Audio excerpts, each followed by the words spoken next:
कभी सोचा है कि कुछ लोग अपने सबसे बड़े बड़े सपनों को हकीकत में कैसे बदल लेते हैं, जबकि बाकी बस सोचते रह जाते हैं? तो चलिए आज हम उसी सफर का नक्शा देखेंगे, उस रहस्य की परतें खोलेंगे। ये लाइन, ये सिर्फ एक कहावत नहीं है, ये एक सोच है। देखिए, असली लड़ाई जीतने या हारने की है ही नहीं। असली लड़ाई तो मैदान में डटे रहने की है, और यही वो जिद है जो सपनों को हकीकत का आकार देती है। हर बड़ी कामयाबी की शुरुआत ना एक छोटे से ख्याल से होती है, एक चिंगारी से, एक सपने से। ये वो पहला कदम है जहां सब कुछ मुमकिन लगता है। सोचिए जरा, किसी का सपना होता है वो सफेद कोट पहनने का, किसी का देश की सेवा करने का जज्बा होता है, तो कोई एक ऐसा बिजनेस खड़ा करना चाहता है जो दुनिया बदल दे। वो सपना, वो आग हम सभी के अंदर कहीं ना कहीं जलते तो है। लेकिन सिर्फ सपना देखना, पता है कैसा है?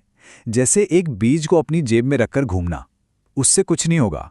असली जादू तब शुरू होता है जब उसे जमीन में बोया जाता है, मेहनत की मिट्टी में, सब्र की धूप में, और जब हम उसे अपने पसीने से सींचते हैं। पर जैसे ही पहला कदम उठता है ना, एहसास होता है कि ये रास्ता फूलों का नहीं बल्कि कांटों और चुनौतियों से भरा है। और सबसे पहली और सबसे तीखी चुनौती अक्सर बाहर से नहीं, अपने ही लोगों से मिलती है। वो शक करेंगे, जुनून का मजाक उड़ाएंगे। क्यों? क्योंकि वो उस आग को नहीं देख सकते जो हमारे सीने में जल रही होती है। ये 3 शब्द, तुमसे नहीं होगा, ये शब्द ना हवा में जहर की तरह घुल जाते हैं, सीधे आत्मविश्वास पर हमला करते हैं। तो जब दुनिया ये जहर फेंके तो इसका जवाब क्या होना चाहिए? ये बस यही, और ये सिर्फ शब्दों से नहीं बल्कि अपने अंदर की पूरी ताकत से निकलना चाहिए। ये जवाब नहीं है, ये एक ऐलान है, खुद से किया गया एक वादा कि अब रुकना नहीं है। और अगर कभी लगे कि ये सब सिर्फ कहने की बातें हैं, तो जरा इतिहास के पन्ने पलट कर देखिए।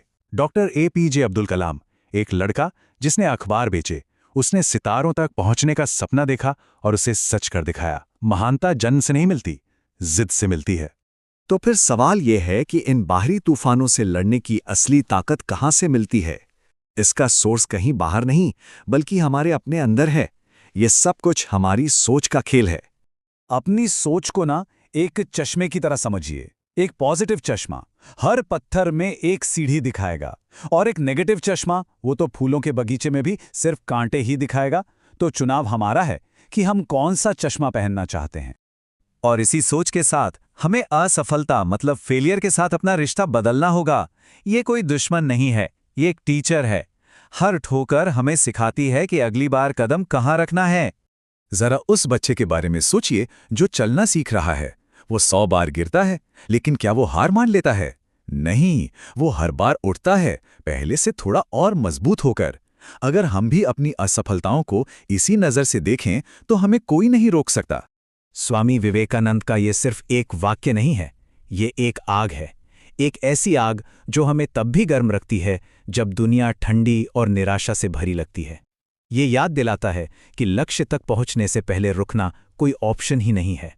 तो अब जब सोच सही हो गई, तो अगला कदम है इसे एक संकल्प में बदलना। एक ऐसा वादा जो हर सुबह आईने में खुद से करना है। और ये संकल्प इस एक सच को अपनाने से शुरू होता है कि हमारी असली लड़ाई किसी और के खिलाफ है ही नहीं। हमारा एकमात्र कंपटीशन उस इंसान से है जो हम कल थे। बस हर दिन उससे थोड़ा बेहतर बनना है। तो चलिए आज से ये 3 पढ़ लेते हैं। पहला, अपने समय की कदर करेंगे। दूसरा, अपने लक्ष्य पर लेजर की तरफ फोकस रखेंगे। और तीसरा, दूसरों की रेस देखने के बजाय अपनी लेन में दौड़ेंगे, सिर्फ खुद को बेहतर बनाने के लिए। और पता है, जब हम इन संकल्पों के साथ जीना शुरू कर देते हैं तो एक जादू होता है। हमारा संघर्ष वो सिर्फ दर्द नहीं रहता, वो हमारी कहानी बन जाता है, हमारी पहचान। इस बात को समझना बहुत जरूरी है। आज की जो मेहनत है, जो तकलीफें हैं, ये वो हथौड़े की चोटें हैं जो एक साधारण से पत्थर को एक बेशकीमती मूर्ति में बदल देती हैं। हर चोट हमें तराश रही है। एक बात हमेशा याद रखिएगा, आसान रास्तों पर भीड़ बहुत होती है और वो रास्ते वहीं ले जाते हैं जहां सब जा रहे हैं। लेकिन अगर कहीं अलग पहुंचना है तो रास्ता भी अलग चुनना होगा, एक कठिन रास्ता। क्योंकि इतिहास भीड़ नहीं बनाती, इतिहास अकेले चलने वाले बनाते हैं। तो आखिर में अगर इस पूरी बातचीत से सिर्फ एक बात याद रखनी हो तो वो ये है, हमारे अंदर वो सब कुछ पहले से ही मौजूद है जो सफल होने के लिए चाहिए। वो ताकत, वो काबिलियत, वो खासियत, सब कुछ। बस हमें खुद पर विश्वास करना सीखना है। तो अब सवाल ये नहीं है कि क्या हम कर सकते हैं, सवाल ये है कि वो कौन सा एक सपना है जिसे हकीकत में बदलने के लिए हम आज से, अभी से पहला कदम उठाने वाले हैं। सोचिएगा जरूर।